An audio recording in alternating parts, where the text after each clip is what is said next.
أهلا، ازيكم عاملين ايه يا شباب؟ معاكم الكوتش محمد والي من أكاديمية أرينا. ودلوقتي ده تاني فيديو في جمبيت ايفنتس. أخدنا في جمبيت ايفنتس في أول فيديو إن احنا يا إما بنرجع في بيشوب اي 7، يا إما سي 5، يا إما اي 5. وقلنا أول حاجة هنبدأ بيها اللي هو بيشوب اي 7 لما ياكل البيدق ويرجع في البيشوب في الاي 7. قلنا هنا بيبقى عنده الابيض بيبقى عنده ان هو يلعب الدي 4 علشان ياخد السنتر. ودلوقتي الاسود بيكون عنده 3 احتمالات او 3 ردود. انا دلوقتي بهاجم العسكري ده، فيا اما هيطلع بالحصان يهدد العسكري بتاعي وينتشر عشان يبيت، ويا اما هيلعب دي 6 ويحمي العسكري بتاعه، ويا اما هياكل عسكري في عسكري ويسيب لي السنتر. طيب تعالوا نشوف. احنا شفنا نايت اف 6. دلوقتي هنبدأ نشوف بون تكس بون، والفيديو اللي بعده هناخد الدي 6. طيب دلوقتي بون تكس بون، فقمت انا واكل. دلوقتي عنده 4 احتمالات. اول احتمال ان هو ممكن يلعب نايت A5، واقول لكم دلوقتي الفكرة من نايت A5 وعنده كمان ممكن يلعب نايت في الاف 6، وعنده بيشوب في البي 4، وعنده دي 6. يبقى عنده 4 اختيارات. يبقى احنا دلوقتي هنبدأ نشوف الأربع اختيارات دول، وكل واحدة منهم هيبقى عليها خطة المفروض أنا أعملها كأبيض، أو إن أنا نقط أو مربعات هبدأ ألعب عليها. يلا بينا نشوف أول نقلة. تعالوا نشوف مع بعض الاختيارات اللي عندي أو معايا ديت إزاي أقدر أستفيد منها. هنشوف الاختيارات ديت من حيث اللاعب الاسود ممكن يفكر ازاي، والابيض ممكن يستغل النقلات اللي ممكن يلعبها الاسود دي بطريقه كويسه او بطريقه تفيده ازاي. دلوقتي هنبدا نشوف 4 حاجات. اول حاجه نايت اف 6، تاني حاجه بيشوب في البي 4، تالت حاجه دي 6، رابع حاجه نايت في الاي 5. يبقى احنا هنبدا نشوف 4 تفريعات بالاسود ممكن لما يرجع بالبيشوب في الاي 7 وياكل البيدق يلعبه. طيب هنا اول تفريع، واحد بيفكر ان انا ممكن اخرج بالحصان بحيث ان انا اسرع التبييت عندي، وفي نفس الوقت اهاجم العسكري ده عشان اقدر بعد كده العب الدي 5 بتاعتي علشان افتح للفيل ويكون كملت الانتشار اللي انا عاوز اعمله. طيب هنا انا مهاجم البون بتاع الاي 4، فهنا الابيض بيكون مش عارف يعمل ايه او مش عارف يفكر ازاي. هل انا ممكن العب النايت احمي العسكري بالشكل ده، ولا ابيت واسيب له العسكري ده في سبيل الانتشار، ولا انا بدل ما احمي العسكري والعسكري ده هيرازيني بعد كده ازقه، ولا العب دي 5 على الحصان بالمنظر ده والفيل بتاعي ما يكونش موجود في الهجوم يعني. طيب تعالوا نشوف الابيض كل تفكير من دول ممكن يحصل معاه ايه. هنا لما يجي يلعب بالنايت لازما يكون شايف كويس ان النايت اللي بيحمي العسكري ده بيكون نقطة ضعف انها تتهاجم عن طريق البيشوب، بحيث ان العسكري ده ما يكونش عليه حماية. يبقى انا كده شلت الحماية من على العسكري، فالعسكري دلوقتي برضو من غير حماية، فكده هيضطر ان هو يزق العسكري. فانت وصلت انك انت هتزق العسكري، فهبدأ اخش مكان العسكري واطلب النايت، فهضطر ان انا احمي بالفيل تبدأ تخسر قطعة. طيب يبقى انك تحمي بالحصان لازم تفكر وتحسب كويس ان في بيشوب ممكن يجي هنا يثبت الكينج بتاعك. طيب لو بيت واكلت الحصان بالمنظر ده، طبعا الحصان دلوقتي اكل عسكري، فدلوقتي وفي فيل مانع الروك ديت لما تيجي هنا تبقى بصة على الكينج. يبقى انا كده كسبت عسكري كمان، وكده ما عندكش غير انك مثلا ممكن تزق على الحصان بالمنظر ده. ابدأ اجي هنا، ابدأ ادور للكوين بتاعي على مكان يروح فيه. لو جيت هنا ممكن يرجع بالحصان تاني ويبدأ بعد كده يفكر انه يبيت. ولو زقيت العسكري ممكن ياكل عن طريق الحصان. وحما كمان النقطة دي ما تقدرش تيجي بالكوين هنا تهاجم النقطة دي وفي نفس الوقت تهاجم الحصان. هيحمي الحصان بكل بساطة انه يرجع بالحصان هنا. طيب يبقى هنا ما ينفعش اسيب له العسكري، يبقى انا هضطر ان انا يا اما هزق العسكري ده يا اما هزق العسكري ده. طيب الافضل ان انا ازق العسكري ده. ليه؟ لان العسكري ده خلاص ملهوش حماية، وفي نفس الوقت انا البيشوب بتاعي واخد مكان كويس على البورد. دلوقتي الاسود هيكون عنده تفريعتين هنبدأ نشوفهم. اول تفريع انه ينط بالنايت على طول، وتاني تفريع ان هو يجي بالبيشوب يعمل تشيك. طيب تعالوا نشوف اول تفريع اللي هو نايت في الاي 4 عاوز يلعب دي 5. يعني انا لو بيت كده هيلعب دي 5 ويبقى كده انتشاره كمل وقطعة موجودة في أماكن كويسة وهيبيت، وكده الأسود هيكون أحسن من الأبيض في الدور. فهيبدأ هو هنا يبدأ ياكل، تبدأ ياكل بالحصان وحمى النقطة دي وهيبدأ يبيت وقطعه كلها منتشرة ويبقى كده خرج من الأوبننج أحسن أو أفضل من الوايت. طيب يبقى هنا أنت المفروض قبل ما تبيت تبقى شايف كويس إن دي 5 ديت لو اتلعبت كده الأسود هيكون أحسن. طيب يبقى أنا كل تفكيري إن أنا أمنع إن العسكري ده يتزق. انا لعبت مكانها دي 5. هتقول لي ما انت كده قفلت على الفيل اللي مهاجم الكينج. هقول لك فعلا صح، بس هنا انا بلعب على فخ. ايه هو الفخ؟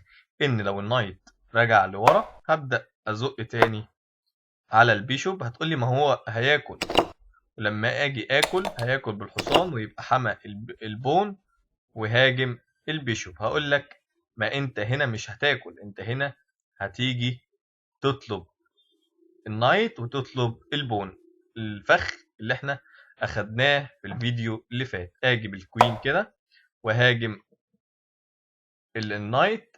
لما اجي ابيت هياكل النايت، يبدأ ياكل بون تكس بون وعاوز يجي بالبيشوب هنا في روك اي 8. هيبدأ يبيت علشان ما يخسرش الكوين بتاعه.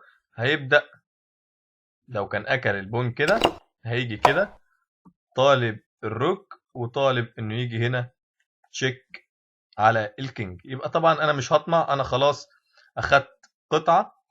فدلوقتي هيبدأ يبيت ابدأ اخرج بالنايت، هيبدأ يخرج بالبيشوب يهاجم البون، يبدأ يلعب دي 6.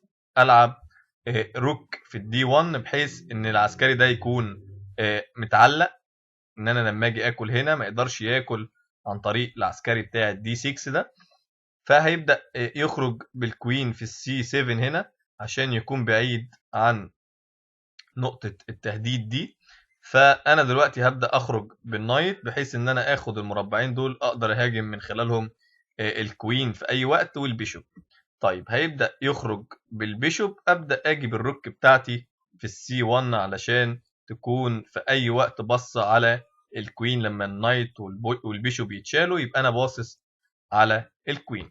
طيب جاب روك سي 8، عايز يجيب الكوين بتاعه في البي 8 ويبعد عن الفايل بتاع الروك. هبدأ ألعب النايت ياكل بالبيشوب، آكل بالبيشوب. عايز دلوقتي الأسود عاوز يلعب اف 5 ومش عارف، فهيبدأ يخش بالكينج جوه. أبدأ ألعب كوين في الاف 5 أمنع فكرة ان العسكري يتزق خطوتين. ولو جاب البيشوب هنا طبعا ابدا اجيب البيشوب كده، اطلب البون واطلب البيشوب. لو زق العسكري ابدا اخد الكوين تشيك، ويبقى انا كسبت كمان قطعه. طبعا الابيض احسن بكتير قوي من الاسود، لانه خسران قطعه من الافتتاح. طيب الكلام ده لو كان رجع بالحصان ورا، يبقى دلوقتي ما عندهوش غير انه يجي بالحصان فين؟ في الاي 5 يطلب البيشوب. اروح فين بالبيشوب؟ هل اجي بيه هنا ولا اجي بيه هنا ولا اجي بيه هنا؟ صحيح، بيشوب في الاي 2 عشان هو عايز يلعب دي 6 في بيشوب في الجي 4 عشان يهدد النايت ده ويشيل قطعة حامية العسكري اللي هو بتاع الدي 6 ده، يبقى نقطة ضعف اقدر اهاجمها بعد كده. وكمان عاوز اثبت الكوين واقدر الف بالبيشوب براحتي واحمي كل نقط الضعف بتاعتي. طيب كلام جميل، يبقى انا لعبت بيشوب هنا في الاي 2 كوايت، وعاوز اخرج بالبيشوب وعايز اخرج بالنايت واكمل انتشار بتاعي. هيبدأ هنا يلعب بي 6 لان دلوقتي البيشوب عاوز يجيبه هنا علشان يهدد العسكري. ليه طيب لعب بي 6؟ لان خلاص البيشوب جه في الاي 2، منع ان البيشوب يجي في الجي 4، فما بقاش ليها اهميه دلوقتي، لان البيشوب لو كان جه في الدي 3 كانت هتفرق، لان ممكن ارجع بالبيشوب هنا اطلب النايت، هنا اطلب البيشوب لما يجي يرجع ورا، بعد كده اقدر العب الدي 6 براحتي، وبعد كده اجي اثبت الحصان ده. طيب هنا الاسود قرر ان لما الابيض رجع في البيشوب اي 2 قرر يلعب بي 6 عشان يحمي المربع اللي الحصان ده هيجي فيه اللي هو هنا في السي 5، ويحمي كمان الحصان اللي موجود عنده في الاي 5، وخلى البيشوب موجود في نفس الدياجونال ده علشان يمنع النايت بتاع الاي 5 ده يجي في السي 4 مستقبلا. طيب كلام 10 على 10. هبدأ بقى ايه كأبيض، هبدأ أبيت أعمل كينج كاسل. طيب الأبيض الأسود هنا هيبدأ يلعب كينج كاسل برضه هيبيت. هنا دلوقتي أنا كأبيض عاوز أهدد الملك عن طريق ال H7، مربع ال H7 ده والدياجونال اللي هو بتاع ال H7 اللي أنا بدأت أخليه لونه وايت. يبقى الدياجونال ده هو الدياجونال اللي عاوز ابدا اخليه ضعيف، عاوز اضغط على الدياجونال ده واضغط على النايت اللي هو مش محمي ده، عن طريق ان انا ممكن اجيب الكوين بتاعي في الدي 4، وعن طريق ان انا ممكن اجيب الكوين بتاعي في السي 2، وعندي روك ممكن بعد كده تيجي في السي 1 تضغط على المربع اللي هو بتاع السي 7 ده، لانه معلهوش حمايه قد كده. فانا ممكن لما اجيب الكوين في السي 2 واجيب الروك في السي 1 ممكن بعد كده اضغط على المربع ده مستقبلا. وبعد كده ممكن برضو اخرج بالبيشوب من الدي 2 وهاجم بيه النايت اللي موجود في الاي 5، واجيب الكوين مثلا هنا في الاي 4 واضغط على الحصان ده لحد ما اخده وارجع العسكري بتاعي بتاع زمان. وممكن برضو اجيب البيشوب بتاعي من هنا بحيث ان انا اهاجم النايت اللي هيجي مستقبلا هنا لما يجي يلعب الدي 6. طيب تعالى نشوف الكلام ده كله. هنا اللاعب اللي بيلعب بالابيض ده ماتش لعب كوين في السي 2، لعب كوين في السي 2 هدد النايت، وعاوز بعد كده يجي بالبيشوب هنا يهدد انه يهاجم المربع بتاع ال H7. طيب انت هتقول لي بعد ما يهاجم مربع ال H7 ما انا ممكن العب كده واكون خلاص منعته ان هو يهدد مربع ال H7. هقول لك اول لما تعمل كده هتلاقي ان المربعات السوداء دي كلها بقت فاضيه، فديت هقدر اخلي الكوين بتاعي يلعب على المربعات السوداء دي، هيبقى نقطه ضعف زي ال F7 ممكن تكون مصدر ازعاج بعد كده. طيب تعالوا نشوف الكلام ده هيحصل ازاي. لما لعب كوين سي 2 رجع بالنايت بتاعه في السي 5. هو دلوقتي لعب نايت في السي 5 وعنده نايت فين؟ في الاي 5. يبقى دلوقتي كل قطعه في جناح الوزير، وانا بحاول ابعد قطعه عن جناح الملك علشان اهاجم جناح الملك. هو هيبدأ يضغط على العسكريين المتقدمين دول. كل ما العسكري ما بيتقدم كل ما العسكري بيكون اضعف. طيب تعالوا نشوف هيعمل كده ازاي. هو دلوقتي رجع بالنايت ورا، فقرر انه يلعب بيشوب في الاي 3 علشان النايت بتاع السي 5 قلنا ان هو مانع ان البيشوب ده يجي هنا علشان يهاجم الملك. طيب دلوقتي هو لعب دي 6 بالمنظر ده، فتح للبيشوب. استنى رجع البتاع دي تاني. فتح للبيشوب طريق. طيب وهنا ضغط على المربع بتاع الاي 5، فهنا قام لاعب بيشوب تكس نايت، قام واكل بالبون. اكل بالبون ده علشان التو بونز دول اقدر اهاجمهم كاسود عن طريق التو روكس اللي معايا اللي ورا دول. وهبدا اخلي قطعي كبيشوب بي 7 يضغط هو كمان على البون والبون ده. يبقى انا كل اهتمامي كابيض هبدا ادعم العساكر دي لانها عساكر قويه وخطيره جدا على بالنسبه للابيض، لانها ممكن في اي وقت واحد فيهم يتزق يخلي البورد كلها تنور. يعني ايه تنور؟ يعني تخلي معاك هجوم قوي جدا، كشف، اي حاجه ممكن تسبب لازعاج الاسود. طيب الخطه هنا ايه؟ الخطه هنا ان البيشوب بتاعي دوت واخد تو دايجونالز قويين جدا، اللي هو الدايجونال ده والدايجونال ده. تمام. وقلنا ان الروك ممكن تيجي في الاي 8 وبعد كده يسحب البيشوب بتاعه في الاف 8 ويلعب الجي 6 بتاعته يحمي الدياجونال ده. بس المربع بتاع الاف 7 لما الرخ تيجي في الاي 8 هنا هيبقى ضعيف، فاقدر اجي بالكوين بتاعي في مربع زي مربعات الاف 4، مربع اسود، وكمان مربعات السوداء هتكون مربعات حلوه ليا انا كلاعب ابيض، لان محدش هيعرف يشاركني فيها غير البيشوب الاسود. لكن هو البيشوب هيبدأ يروح في دياجونال تاني خالص. انا معيش بيشوب لونه اسود، فلازم اخلي الكوين بتاعي تاخد المربعات السوداء. طيب وتضغط في نفس الوقت على المربعات اللي نفس اللون بتاع البيشوب بتاعي. طيب تعالوا نشوف مع بعض.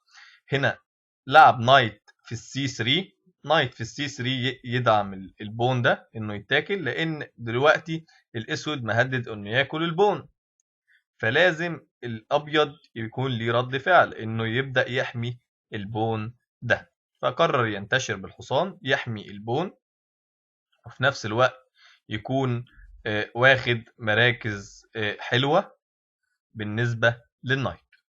طيب هو هنا قام لاعب A6 منع النايت يجي هنا او البيشوب يجي هنا في اي وقت، وكمان بيدعم اي زقة عسكري ان هو يلعب B5 مثلا مع الوقت او C4 مع الوقت، ويبدأ معاه مساحة في جناح الوزير بالعساكر، فيبدأ يقدم العساكر بتاعته علشان يرقيها في الاند جيم. طيب تعالوا نشوف هنا الابيض لعب ايه. الابيض هنا لعب روك الاف دي 1.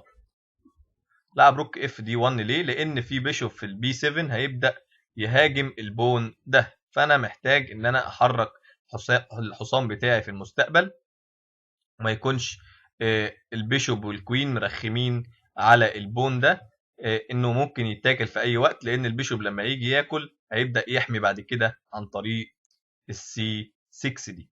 طيب ومفيش بون ممكن يتزق على البيشوب ويكون معمول له بن مثلا. يعني انا مثلا ممكن اجي هنا فاجي امشي بالحصان يقوم واكل مني العسكري. مفيش بون مثلا لو اتزق عليه كده اخد البيشوب عشان معمول له بن. في روك عامله بن للبيشوب، فمفيش بون ممكن يتزق على البيشوب. فديت هتبقى مشكلة، لان لما اجي مثلا بالبيشوب كده هلاقي نايت، ولو رجعت بالحصان كده اكون قفلت على الروك ومش هقدر اهاجم البيشوب ده. فانا لازم ادعم البون ده كويس والبون ده كويس. انا دلوقتي دعمت البون ده عن طريق ان انا لعبت النايت. ماشي، دلوقتي لعبت بيشوب في الدي 3. هتقولي طب ما ده ما بقاش محمي كده اكل. اقول لك بص، تشيك، تمشي او واخد منك قطعه.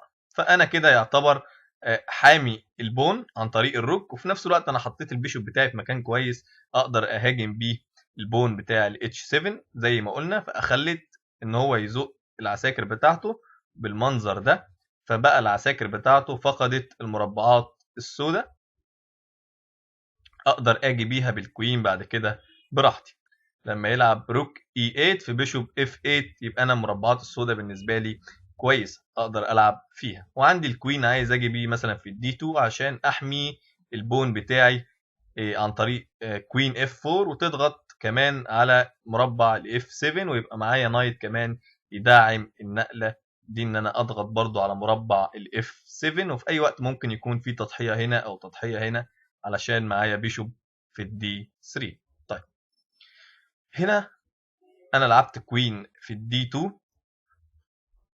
بدأ الاسود يفكر يلعب ايه.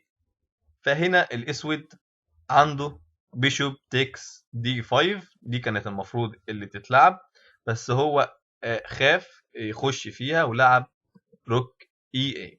يعني لو كان لعب بيشوب خلاص انا منعت لي تشيك، فكنت ممكن اكل كده، ياكل كده، اكل كده، ما يقدرش بقى ايه يشيل البيشوب لاني هاكل كوين تيكس كوين.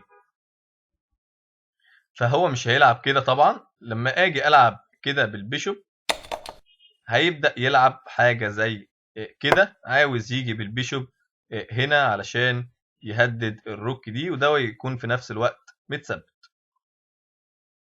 فهيبدأ ياكل بيشوب تيكس نايت، فانت ممكن تيجي بالبيشوب من هنا او بالبيشوب من هنا، تبدأ تطلب الكوين اللي تحت ده يكمل الدور. بيشوب في الاي 2 يبدأ يمشي بالكوين، اكل البيشوب، يلعب سي 6 سي 6، ابدأ اخش بالنايت بتاعي هنا. يبقى انا معايا الثلاث قطع دول ومعايا الفايل ده.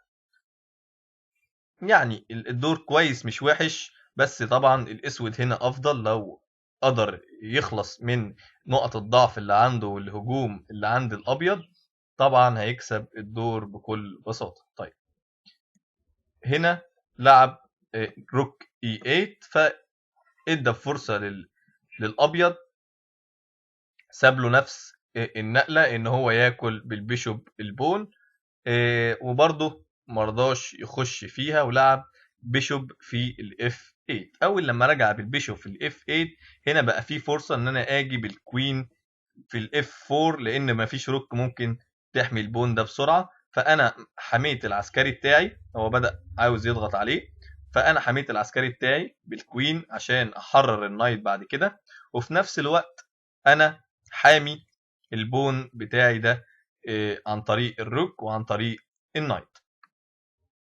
يبقى كده الابيض كل قطعه منتشره وبصه على الكينج. طيب تعالوا نكمله. لعب بيشوب في الجي 7. انا هنا كابيض قمت راجع بالبيشوب ورا علشان ادعم البون ده عن طريق الروك وعن طريق النايت، وفي نفس الوقت علشان مستقبلا اقدر ادافع عن البون ده، لان النايت بتاعي كده خلاص ما بقاش يقدر يتشال لان في بيشوب ممكن ياكل البون. فانا محتاج ان انا احمي البون ده عن طريق مثلا الروك من هنا وقت من الاوقات. طيب تعالوا نشوف هيلعب ايه. لعب اتش 6، منع النايت مستقبلا ان هو يجي هنا ويهدد البون. طيب تمام. قام لاعب الروك بتاعت السي 1 في السي 2. يبقى هو لما جه لعب الروك بتاعت السي 1 دي لعبها هنا ليه؟ عشان مستقبلا يجيبها هنا ويجيبها هنا يحمي بيها العسكري. يبقى دي الخطة بتاعته، ما يقدرش يشيل الروك بتاعت الدي 1 دي من مكانها لان روك الدي 1 لو اتشالت هيبدا ياخد منه البون ده. طيب بعد ما لعب الكلام ده كله ولعب روك سي 2، هنا لعب كوين في الاي 7 بيحاول يكمل الضغط على البون، وعايز في وقت من الاوقات يلعب روك هي اللي تبدا تضغط على العسكري، علشان الحصان ده طبعا لو مشى هيسبب له مشاكل كتير من حيث الهجوم، فهو مش هيقدر يدافع عن الملك. طيب لعب الروك وحمى البون، بدأ يلعب روك دي 8. هنا الابيض قام سايب له البون ولاعب نايت في الاي 4. تقدر تشوف لو اكل البون الابيض ممكن يكسب ايه بعد ما يلعب نايت اف 6. ايوه بالظبط، نايت تشيك، ياكل يمشي بالكوين تشيك، ياكل بالكوين، طالب مات، يرجع تاني كوين في كوين، ياكل بالكينج، البيشوب متعلق فهيبدأ يشيل التعليقة. وطبعا الاسود موقفه وحش جدا لانه في اي وقت ممكن ياخد مات، وكمان القطع بتاعه الابيض سريعه في الضغط والهجوم عن القطع بتاعه الاسود، وهنا في عساكر متركبه في الجناح ده، فهتبقى مشكله بالنسبه للاسود في الاند جيم. طيب هنا لما لعب النايت قام الاسود لاعب جي 5 على الكوين، فالكوين بدأ يرجع لورا. هنا لو لعب بيشوب تكس بون، نايت تكس بيشوب، يجي ياكل بالكوين، كوين في كوين، ياكل بالروك تشيك وياخد الروك. فعلشان كده انا سايب العسكري ده. فانا طبعا كل عسكري بسيبه من اجل فخ ممكن اعمله يديني قطع، يديني فرق. فالعساكر ديت حلوه قوي لما اجي اهاجم او اضغط على مربعات جناح الملك عن طريق القطع بتاعتي زي ما انتم شايفين. والرخ بتاعتي ديت كل ما اجي اكشف في بيشوب حميها ورا، فالرخ دي جميله جدا جدا جدا لما يكون في قطعه حمياها تساعدني في اي كشف في اي هجوم بكل سلاسه. طيب البيشوب ده انا رجعته ورا ليه؟ لان البيشوب ده كان مستقبله مبهم، ان انا مش عارف البونز ديت هتبقى لونها هتفضل ابيض، فالبيشوب مش هيبقى ليه لازمه، فانا رجعت بيه ورا واخلي الرخاخ هي اللي تبدا تحمي العساكر بتاعتي. دور جميل جدا او دور عالي قوي من الابيض. طيب هنا ما لعبش بيشوب تيكس بون ولعب كوين في الاف 8 علشان ما يكونش فيه اي كشف. هنا قام لاعب الاتش 4 عايز يضغط على مربع الجي 5. هنا الاسود لعب نقلة، اكل البون. هنا قام واكل العسكري اللي هو ضاغط عليه، هو ساب له العسكري بتاع الدي 5 واكل بون تكس بون، دخل بالكينج جوه، قام واكل بون تكس بون، اكل بالبيشوب، قام واكل روك في فيل، كل رخ في فيل، كلب الرخ قام داخل بالنايت جوه، طالب في اي وقت المربعات ديت والكوين في اي وقت يضغط على البيشوب والنايت يخش في اللعب. وطبعا الروك مش قادره تاكل هنا. فدلوقتي الابيض يعتبر بيهاجم بيخلص الدور. لعب سي 6، قام لاعب كوين في الاتش 3 ضاغط على البيشوب، فبدأ يلعب روك في الاي 7 مش لاقي اي نقلات يلعبها، فبدأ الابيض يلعب روك اي 4 وعاوز يجي بالروك هنا وهنا او هنا اي حاجة. الدور يعتبر خلصان، فسلم دور والابيض كسب الدور عن طريق الافكار اللي احنا قلناها وعملها وطبقها صح. طيب هنبدأ نشوف نقلة تانية. احنا دلوقتي شفنا نايت في الاي 4، هنبدأ بقى نشوف بيشوب تشيك الاول. هنا انا لعبت نايت في الاي 4، في واحد تاني يقول لك لا انا هدي للتشيك الاول لان الملك لسه ما بيتش، فانا الحق الملك قبل ما يبيت اديله تشيك. هنا الاسود لعب بالبيشوب كتير جدا، اتحرك بيه كتير جدا، وكده فقد انتشار.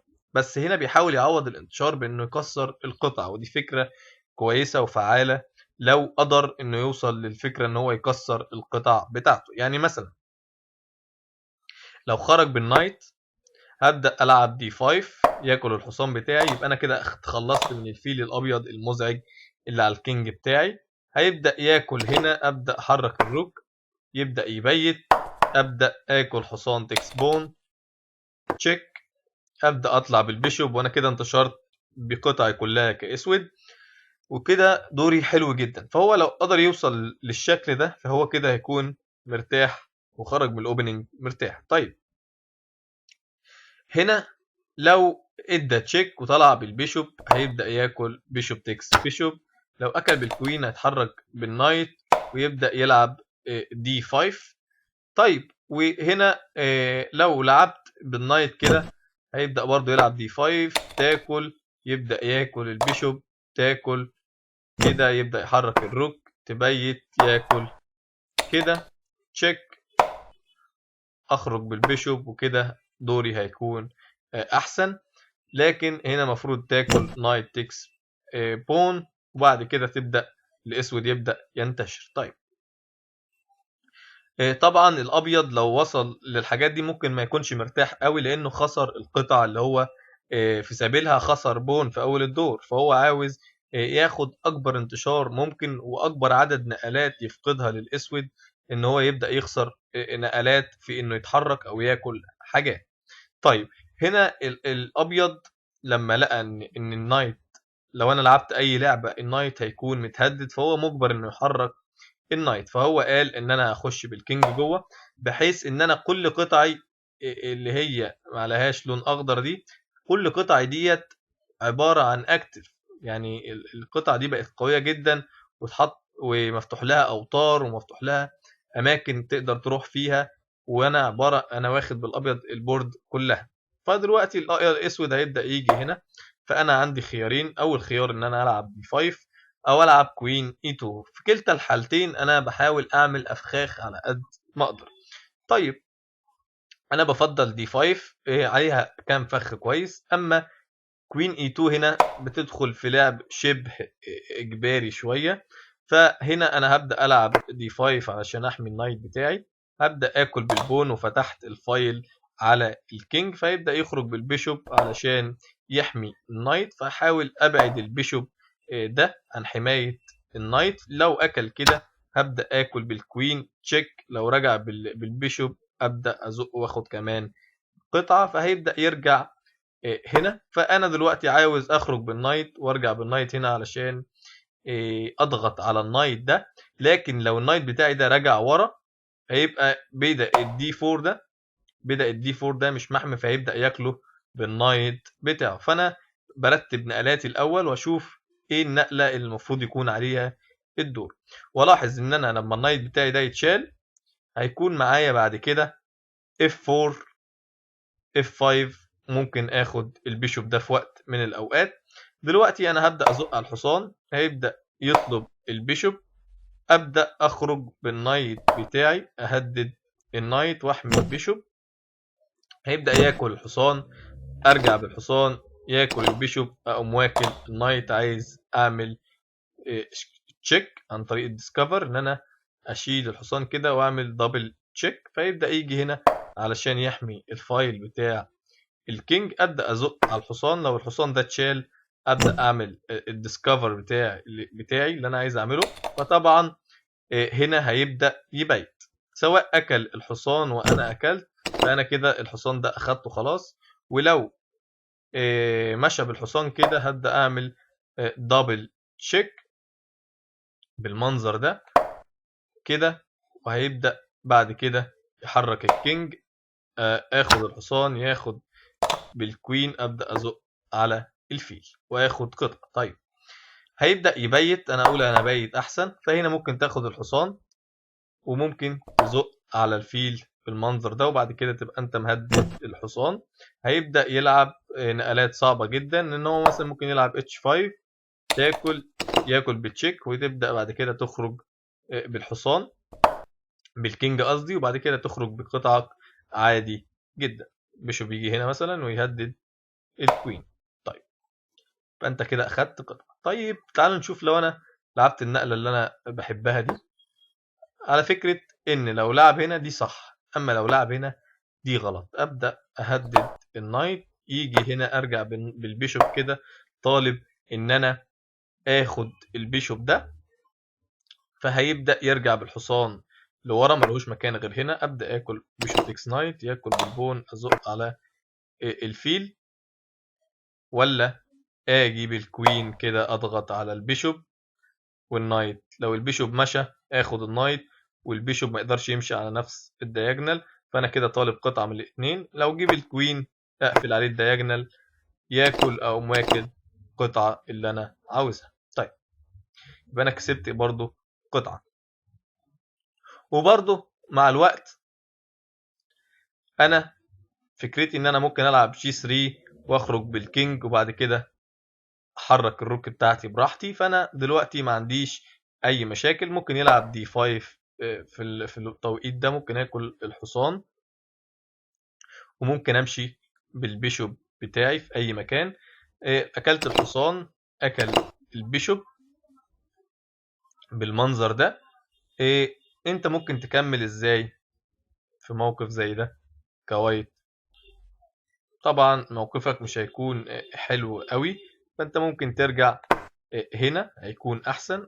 هيبدأ يخش بالحصان، هبدأ ممكن اجي بالكوين هنا وارجع البون بتاعي تاني، وبعد كده ممكن اخرج بالنايت، اخرج بالبيشوب، اعمل فكرتي H3 G3 واخش بالكينج هنا، ومعايا دور كويس جدا بالنسبة للأبيض. عندك بيشوب من هنا تحمي العسكري بتاعك لما يكون ضعيف. تقدر تعمل أفكار كتير جدا، يعني مفيش اللعب بتاعك مش مبني على لعب معين، لا انت عندك ارتياحية، ممكن تحضر على أي فكرة ممكن تطلع. طيب ما احنا كده شفنا الآلتين.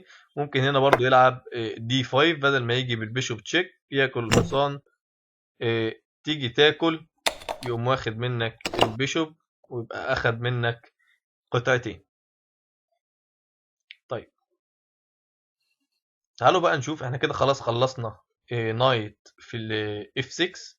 تعالوا نشوف بقى النقلة اللي عليها الدور، وهي بيشوب B4. وهنا تختلف عن ان انا لما الحصان بتاعي يخرج وازق عليه.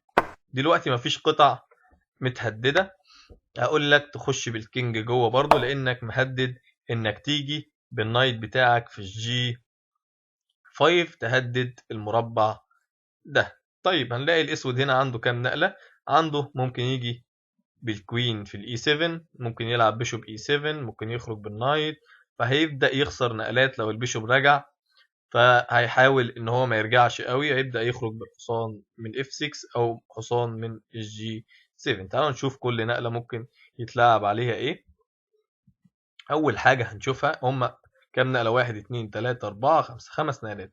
اول نقلة نايت اف 6 تلعب عليها دور، فلعب نايت في الجي 5، لعب دي 5 علشان يقفل على الفيل الدياجونال بتاعه، اكل بالبون، قام واكل بالحصان، قام لاعب كوين تشيك. طبعا لو جه بالوزير هيخسر قطعة عن طريق ان هو هياكل النايت، يبقى هو لازم يرجع بالنايت التاني، يرجع بيه هنا، عشان لو رجع بالنايت ده هبدأ اديله دبل، فلازم يرجع بالحصان ده. فاللعب كله هيبقى ماشي شبه اجباري دلوقتي.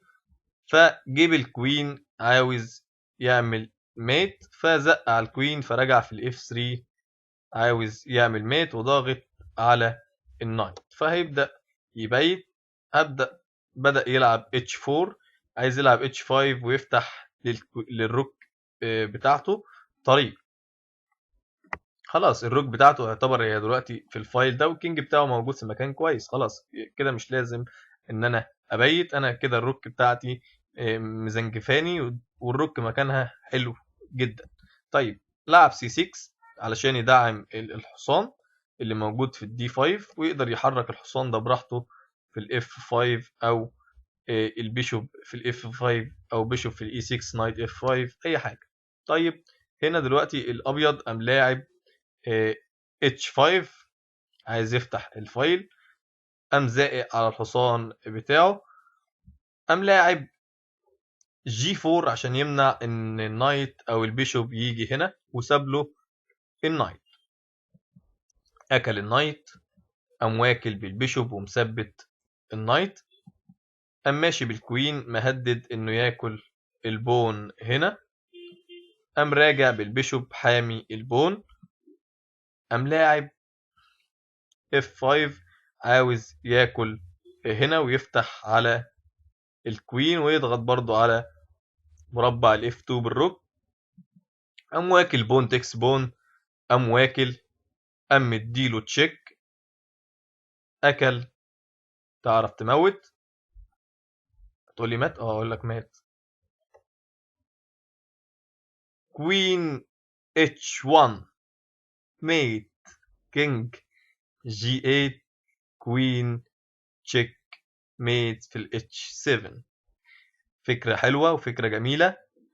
ممكن تشوف الفكرة تاني، رجع الفيديو تاني وشوف الفكرة اللي اتبنى عليها الدور ايه. طيب يبقى هنا احنا شفنا لما الحصان خرج من ال F6. طيب تعالوا نشوف لو الحصان خرج من الجي E7. طيب هنا الابيض قام لاعب النقلة بتاعته، ممكن هنا يلعب D5 ونخش في نفس الشكل تاني، لكن هنا هو قرر انه يبيت، قام لاعب كوين في ال H5. البون خلاص، النايت ما بقاش موجود في ال F6. هتيجي تقول لي طب ما انا كنت ممكن اطلع بالحصان من هنا، ولما جه كده انا كنت ممكن ابيت. هقول لك لا، ده هيزق على الحصان بتاعك، هتيجي تمشي بيه. هتمشي بيه فين؟ هتروح بيه فين؟ مفيش مكان تروح فيه غير انك تزق على الفيل. فممكن يجي بالفيل كده، وممكن ياكل الحصان وبعدين ياكل البون على حسب ترتيب النقلات. يعني ممكن ياكل كده، تاكل كده، يقوم جاي لك كده، تيجي تزق على الحصان يقوم واكل كده، تيجي تاكل الحصان يقوم مديك تشيك ميت بالمنظر ده. طيب يبقى كل حاجة برضو ليها مشاكل. هو لعب نايت جي اي 7، لعب النايت كوين، قام زائق على الحصان، قام واكل نايت تيكس اف 7، اكل بالرخ كش، حود بالكينج، قام لاعب البيشوب علشان يزق ويبقى ضاغط بمات هنا، قام لاعب دي 5 علشان يقفل على الفايل بتاع البيشوب، والفايل التاني بتاع البيشوب ده. اكل، قام طالب البيشوب وعايز بعد كده ياكل العسكري، رجع بالبيشوب في الدياجونال ده. بعد كده يبقى في مثلا افكر في التشيك ميت في الاتش 7 هنا مثلا، قام لاعب الكوين، قام واكل كوين في كوين، اكل بالكينج، قام زائق على الفيل، مشى بالفيل، قام حامي بالفيل العسكري بتاعه، نط بالنايت. هنا الابيض هيبدأ بقى ينتشر، يلعب نايت دي 2 مثلا، وبعد كده يكمل الدور، والابيض طبعا احسن من الاسود. طيب تعالوا نشوف ايه الافكار التانية اللي اتلعبت. هنا لعب كوين في الاي 7، قام زائق على الفيل، الفيل رجع ورا. هنا طبعا الابيض فكر في فكرة، وهي روك A2. ايه روك A2 دي؟ روك A2 لو رجعنا الموقف زمان، انا عاوز اجي بالروك هنا على الفايل بتاع الكوين. طيب قام لاعب دي 6 قام لاعب زائق على الحصان علشان بعد كده يقوم مديله كش وواخد البيشوب، اما حرك الفيل وخسر قطعة. طيب تعالوا نشوفها تاني. يبقى هنا لعب الروك ديت انتظاري، عاوزه يفتح للفيل، واول لما يفتح للفيل طبعا بعد كده المكان ده يبقى كويس للكوين، بحيث ان الحصان ده لما اجي امشيه اقدر اخد البيشوب. يبقى ترتيب النقلات تاني: حركت العسكري على الفيل، فالفيل ملهوش حركة غير هنا، فانا لعبت الروك انتظاري مش اكتر. لو الكوين اكل هنا اثبته كده بالمنظر ده، ولو لعب نايت في الاف 6 كده ممكن ازق عليه بالمنظر ده، هيبقى معايا انتشار قوي. وهنا لو لعب دي 6 هيخسر قطعة. طيب يبقى كوين اي 7 مش حلوة.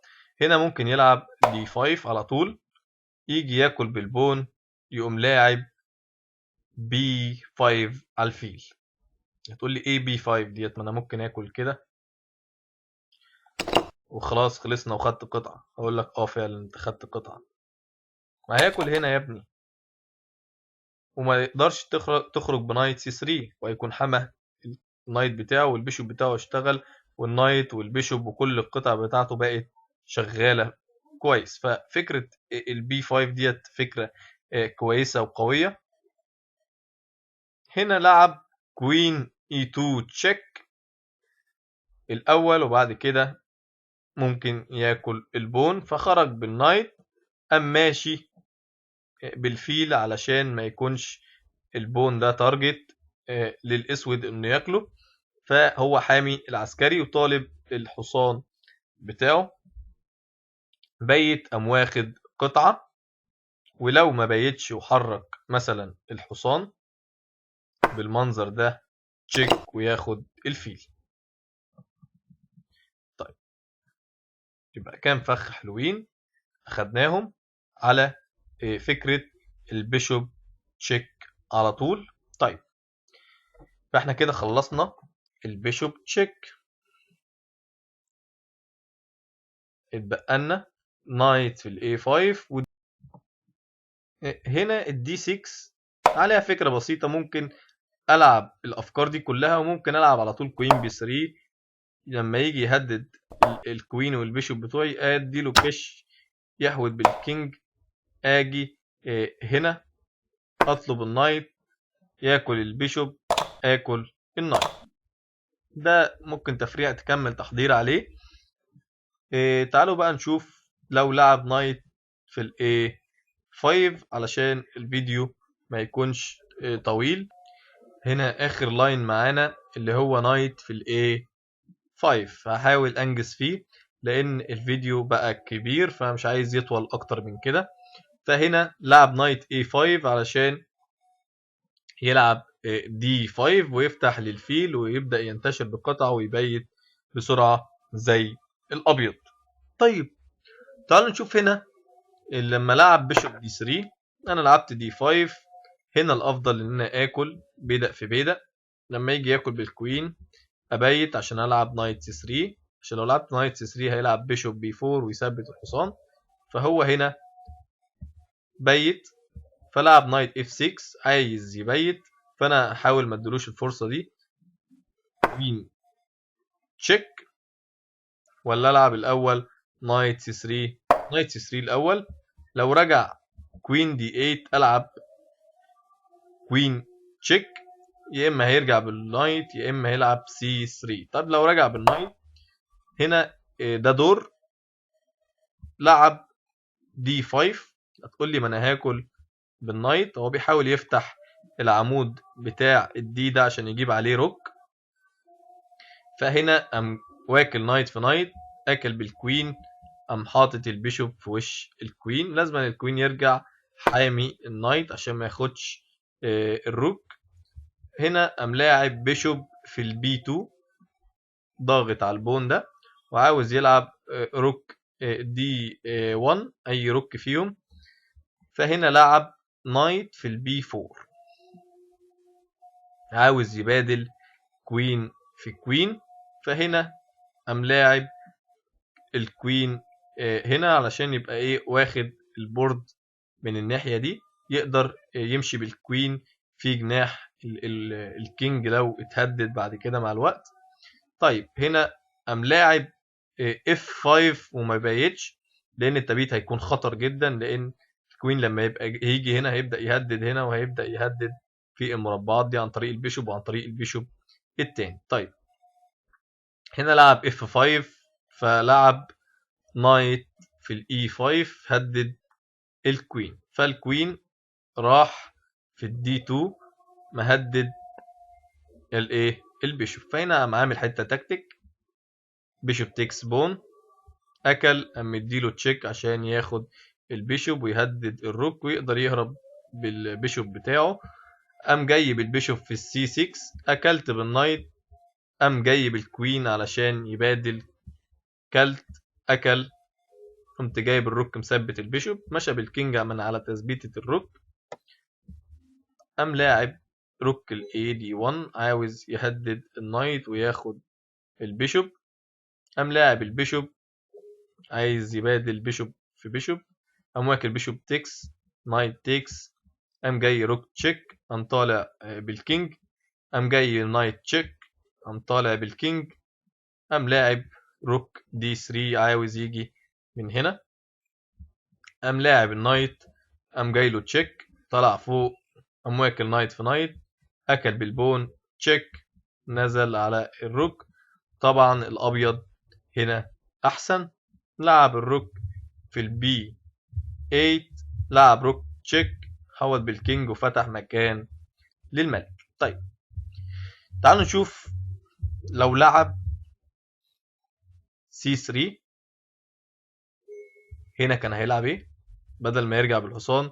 لو كان لعب سي 6 هنا، لو لعب سي 6 ممكن انت كاسود تلعب ايه؟ فكر ويبقى قول لي انت هنا ممكن تكمل ازاي. طيب هنا لو لعب كوين في الاتش 5 هنا ممكن يلعب روك بي 1، ممكن يلعب روك اي 1 بحيث ان لو الكينج بيت ياكل منه البيشوب، يرجع بالحصان علشان يحمي، يجي بالكوين يبيت يزق، يمشي بالحصان، اطلب الحصان، يلعب بيشوب في الدي 6 عشان يبقى باصص كده، واجي بالبيشوب اكل النايت علشان اهدد البون اللي هنا، اكل الحصان يخرج بالبيشوب، يبقى انا كده خدت قطعة، اخرج بالبيشوب علشان لما يجي ياكل النايت، بالمنظر ده اكل منه البيشوب اللي هيموت بيه، ياكل اكل، وكده انا ابقى كسبت قطعة اللي انا بتاعتي، ابدا ادافع بقى عن المات بالطريقة دي. كده انا دافعت عن المات وخدت قطعة، وهيبدا يسلم دور. عيد الدور تاني وشوف الهجوم بيجي ازاي. انا بتكلم بسرعة علشان الفيديو كبير واتكلمت عن تفريعات كتير. هنا لو لعب نايت سي 3 راح كوين اتش 5 قام لاعب روك بي 1، بعد كده لو لعب اي 6 نفس الفكرة، رجع بالحصان، اجي بالفيل اثبت الحصان، وطالب في اي وقت ان انا ممكن ازق وممكن اكل الحصان، مشى بالكينج لجوه، وانا كده نجحت ان بوظت له التبييت، وانا كده احسن من الاسود بكتير. ممكن تعمل افكار هجوميه كتير جدا، مثلا نايت هنا اضغط على الحصان ياكل اكل بعد كده بالفيل، والدور بتاعي كابيض انا كده احسن من الاسود بكتير. احنا كده يعتبر لمينا البيشوب اي 7 بكل افكاره، بعد ما بياكل بون تكس بون بون تكس بون. انا كده اتكلمت عن التفريعات دي كلها. المرة الجاية هبدأ اتكلم عن الدي 6 من غير ما اكل بون تكس بون. سلام.